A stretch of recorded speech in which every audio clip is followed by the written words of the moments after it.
나의 개인정보 잘 보호하고 있을까? 추첨 이벤트로 선물을 준다는 이야기에 혹해서 이름, 생년월일, 전화번호나 이메일을 아무 경각심 없이 준 적이 있지 않니? SNS 팔로워와 좋아요 수를 늘리려고 개인정보가 들어간 게시물을 전체 공개로 업로드하지는 않았니?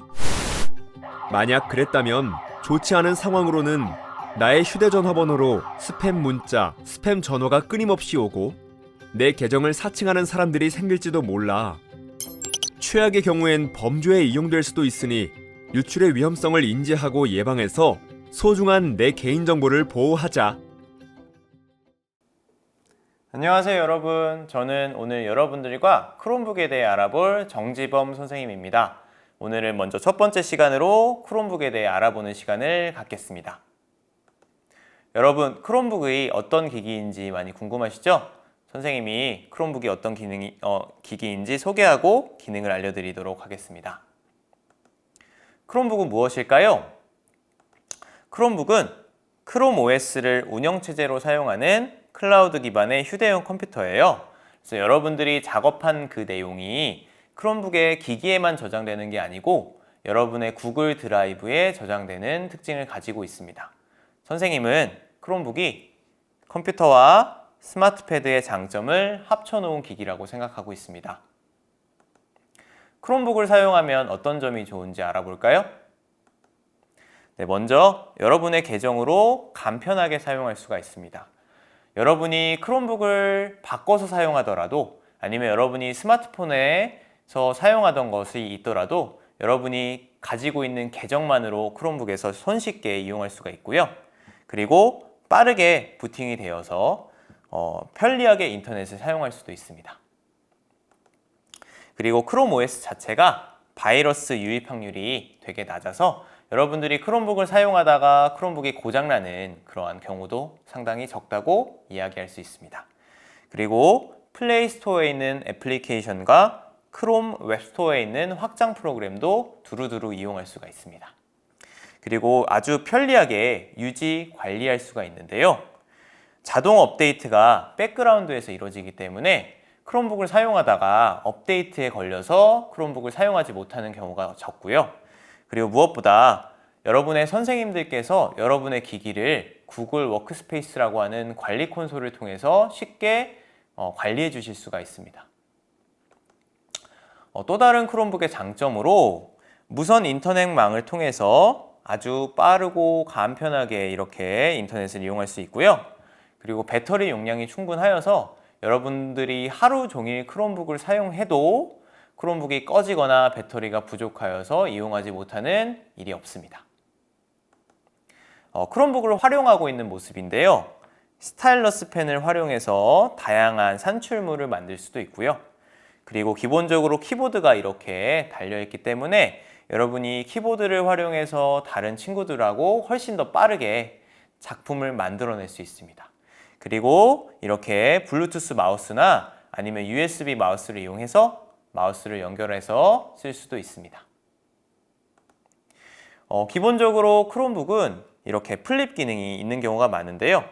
여러분들이 이렇게 크롬북을 플립하여서 거치대 없이 사용할 수도 있고요.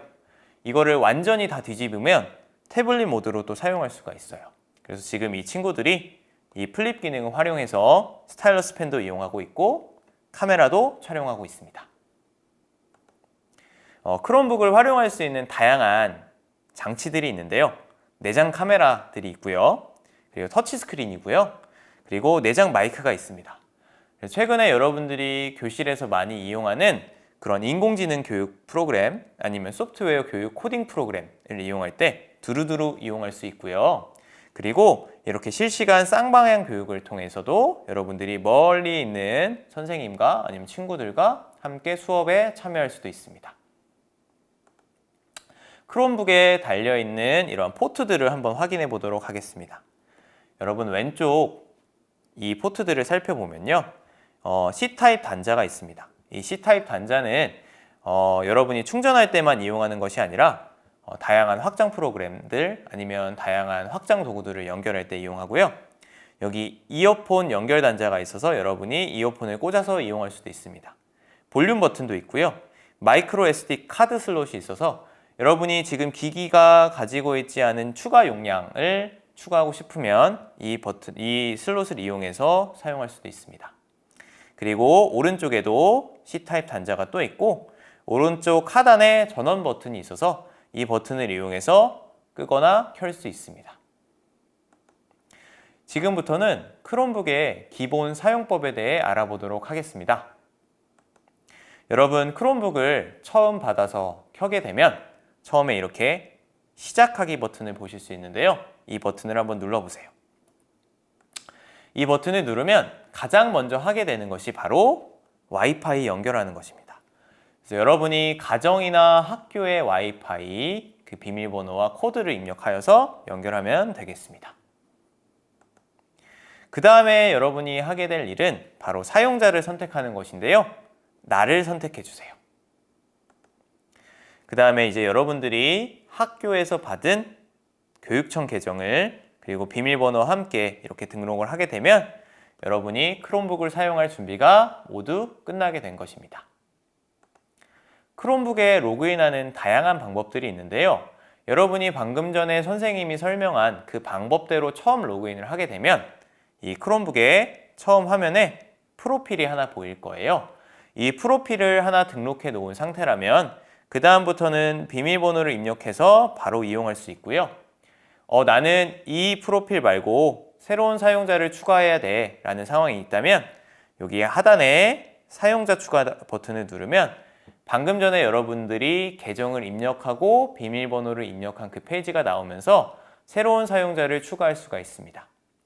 이 사용자는 이 화면에는 총 19개까지만 추가되는 것으로 보이는데 19개 넘어서 무제한으로 아주 많은 계정을 추가할 수가 있고요.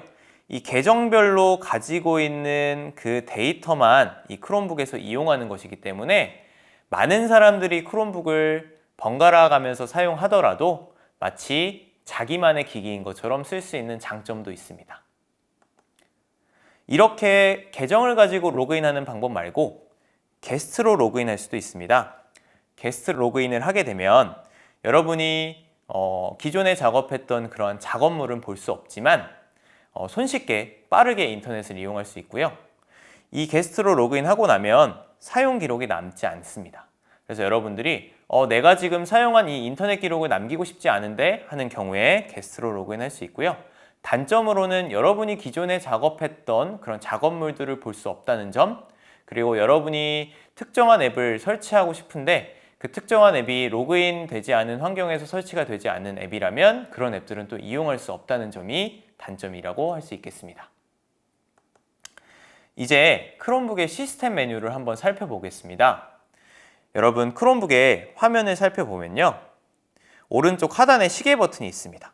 시계 버튼을 누르면 이런 시스템 메뉴를 보실 수 있는데요. 이 시스템 메뉴에 있는 이러한 바로가기 버튼을 눌러서 바꿀 수 있는 설정들 말고도 여기 밑에 음량 조절, 밝기 조절, 그리고 로그아웃, 전원, 잠그기, 그리고 여기에 우리들이 많이 사용하는 설정 메뉴가 있는 것을 확인할 수 있습니다. 이 톱니바퀴 설정 메뉴를 누르면요. 이렇게 더 많은 설정 메뉴들을 확인할 수 있고요. 여러분들이 아마 스마트폰이나 태블릿 PC에서 많이 봤고 많이 이용해 봤던 그러한 메뉴를 여기서도 확인할 수 있을 거예요. 그 중에서 선생님이 여러분한테 한 가지 알려드리고 싶은 메뉴는 바로 파워워시 메뉴인데요. 파워워시는 여러분들이 크롬북을 사용하다가 뭔가 문제가 생겼을 때 이 크롬북을 초기화하는 그런 기능을 가지고 있습니다. 그래서 여러분들이 크롬북을 사용하는데 분명히 방금 전까지는 잘 됐는데 안 되는 경우도 분명히 있을 수 있거든요. 그런 경우에는 이 설정 메뉴에 들어가서 고급을 눌러서 설정 초기화를 누르면 오른쪽에 초기화 버튼을 볼 수 있는데요. 이 버튼을 누르면 불과 한 5초에서 10초 만에 여러분이 기존에 사용했던 크롬북이 초기화되면서 다시 처음 사용 설정으로 돌아가게 됩니다. 여러분이 가지고 있는 대부분의 데이터는 여러분 크롬북에 저장되기보다는 구글 드라이브에 많이 저장되어 있기 때문에 여러분이 작업했던 내용들이 모두 다 날아가는 것은 아니고요. 나는 이게 구글 드라이브에 저장되지 않고 이 기기에만 있어 라는 경우가 있을 수 있기 때문에 반드시 초기화하기 전에 이 백업을 한 번쯤은 할 필요가 있겠습니다. 크롬북의 화면을 한번 살펴보겠습니다. 선생님하고 방금 전에 봤던 여기에 시스템 메뉴가 있고요. 여기 아래가 바로 실행기 또는 작업 표시줄이라고 하는 공간도 있습니다. 그래서 여러분들이 이 작업 표시줄을 이렇게 크롬북의 화면을 아래에서 위로 싹 이렇게 쓸어보면 이런 창이 나오고요. 이 창에는 여러분이 쉽게 인터넷을 검색할 수 있는 검색 메뉴도 있고 크롬북이 여러분이 자주 사용하거나 아니면 여러분의 상황에 맞춰서 추천하는 앱도 있습니다. 이것뿐 아니라 요 위에 있는 화살표를 누르면요. 이렇게 크롬북에 설치되어 있는 다양한 프로그램들을 볼 수 있고요. 여기에 나오는 프로그램에 내가 지금 찾고 있는 프로그램이 없다. 그러면 여기 있는 점들을 눌러서 바꾸면 여러분이 찾고자 하는 다른 프로그램들을 찾을 수 있을 거예요. 크롬북에 앱을 설치할 수 있는 종류는 두 가지인데요. 앱스토어, 플레이스토어에 있는 다양한 프로그램들을 설치할 수가 있습니다. 이 버튼들을 눌러보면 이런 것들을 확인할 수가 있는데요. 크롬 웹스토어에 있는 다양한 구글 웹브라우저에서 활용할 수 있는 확장 프로그램들을 깔 수가 있고요. 그리고 플레이스토어에 있는 교육용 애플리케이션들을 두루두루 설치할 수가 있습니다. 여러분이 지금 사용하고 있는 크롬북의 설정에 따라서 때로는 이 두 가지의 이 앱마켓에 있는 모든 프로그램들을 설치하지 못하는 경우도 있을 수 있는데요. 그런 경우에는 선생님께 요청하여서 선생님 저 어떠한 앱이 필요하니까 설치해 주세요 라고 이야기하면 여러분의 크롬북에서 바로 이용할 수 있습니다. 크롬북에 사용하는 앱을 여기에 있는 실행기에 고정할 수도 있는데요. 크롬북은 기본적으로 이 바탕화면에 바로가기 아이콘을 추가하는 방식이 아니라 여기에 있는 실행기에다가 여러분이 자주 사용하는 이 앱을 고정하는 형태입니다. 여러분이 사용하고자 하는 앱을 꾹 한번 눌러보세요. 네. 아니면 터치패드를 이용해서 오른쪽 마우스 버튼을 클릭을 하면 이런 화면이 나오게 되는데요. 여기서 실행기의 고정 버튼을 누르면 여기에 실행기에 바로 고정되는 것을 볼 수가 있습니다. 해제하는 것도 간단한데요. 이 실행기에 이미 고정되어 있는 프로그램을 꾹 누르면 또 이런 화면이 또 나오게 돼요. 거기서 실행기의 고정 해제 누르면 바로 이 고정된 이 프로그램이 사라지는 것을 확인할 수 있습니다.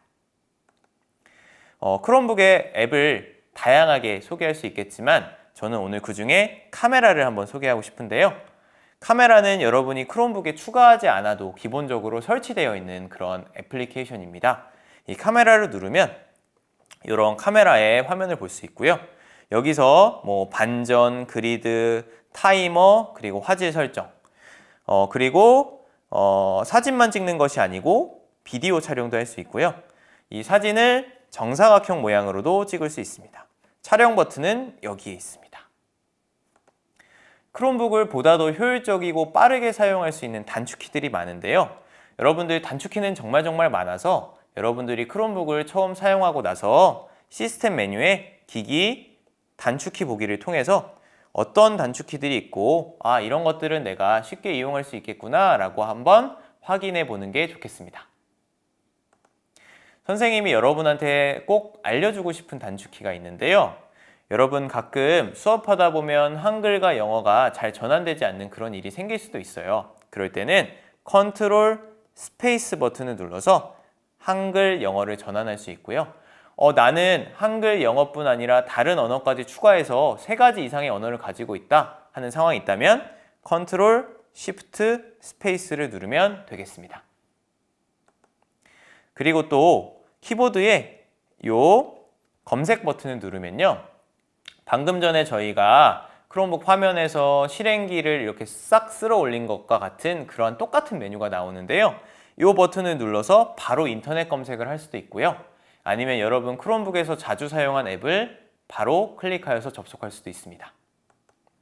그리고 크롬북에 단축키들이 이렇게 위쪽에도 있는데요. 핫키라고 합니다. 실행 종료나 선택 종료하는 거, 페이지의 앞뒤로 이동하는 거, 세로 고침하는 거, 그리고 창을 전체 화면으로 바꾸는 거, 그리고 지금 실행되고 있는 애플리케이션 화면을 다 띄우는 거, 화면 밝기를 조정하는 거, 음량, 그리고 잠그는 버튼들이 여기에서 확인할 수가 있습니다. 이것으로 1차 시 수업을 마치고요. 여러분 2차 시에서 다시 뵙도록 하겠습니다. 여러분 정말 고생 많았습니다. 감사합니다.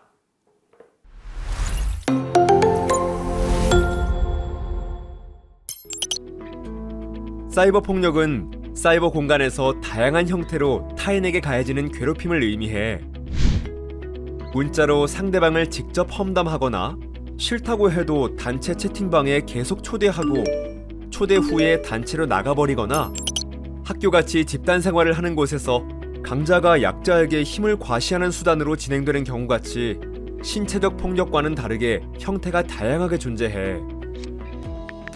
사이버 폭력을 행하는 사람에게 감정적으로 대응하게 되면 더 재미를 느껴서 괴롭힘이 심해지니 무시해야 해. 그리고 피해를 입었다면 피해 사실에 대한 증거 자료를 수집해서 사이버 전담반에 신고가 가능하니 혼자 고민하지 말고 주변에 도움을 요청하도록 하자.